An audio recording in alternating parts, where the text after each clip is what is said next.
Ngiyanibingelela ngokuthula noxolo egameni lenkondlo nelenkolo.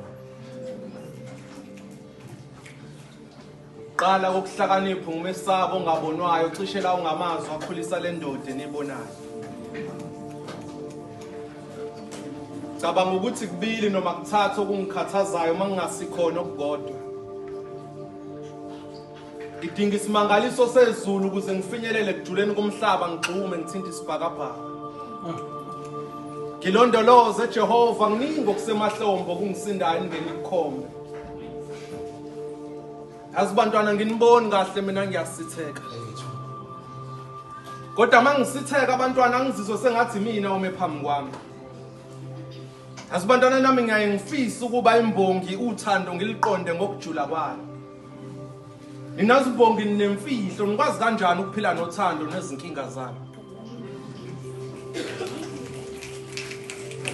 Athi mama ikwenzeni impilo umntanami abuye ekhaya usunamanxeba othando. Ngakutshela ngathi uthando wena kusona indawo yokudlala ngemizwa waphila. Buka namhlanje inhliziyo igcwele izilonda zenkani. Hey thina sesafihla ubuhle bothando sesilinda usuku lokuphumula inzila. Ungazibambi livumele lehle unyembezi buyavalelisa ubuhlungu mawukhala. Ngathi mama uthandweni kuzomela ngibe mfishane ngiphume kusahleko. Manithi uthando nalo nezitha zalo pho indaba kwavela igama lami kuqala. Ubuhlungu omnjani lobo buye ebusikazi ukuthathisa umuntu olimele isinqumo sethuna. Hey mama siyahlala ngobumnyama inkanyezi yakuyaphila ngokukhanya. Wathi mama kulungile jeza umntanami akuwena isizathu sokukhala kwakho. Mina ngawuhlonipha ngenkathi ufulathela iziyalo zami umhlane wakho.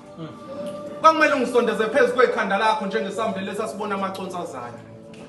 Wawokhela sibhekile umlilo wongazi namhlanje sibabi mase likushisa ilangana.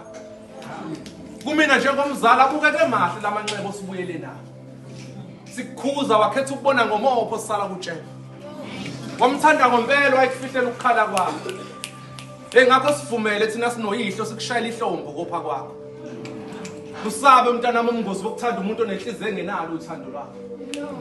Ngengathi uvale kamehlo sambona thina esondeza izinyembezi zakho. Wakuphendula umondlo engane indoda iminyaka. Kwesinye isikhathi ubomthemba ngokusaba umuntu ongamazi. Usanenhlanhla abanye othandweni bafa bangaphinde bavuke. Usihlobo wabamba indoda yakhe ilele nenye indoda kwakhe.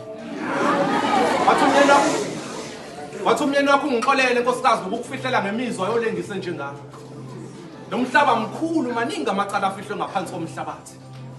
Uyimvela kancane umgodo okucashela ubuhlungu makuthandwana. Madoda lunenzana uthando nangenani imsulwa naphuma senesiqhawula ngezandla ezigcwele igazi. Athi umunye umhlongo labo othandweni macathi ikwabo kanti sekaphileka ngaphandle kwabo. Ubuhlungu mina bese buzibethela blokho ekusina umnumzane ekhaya ekhomba inxeba lokugcina. Hey.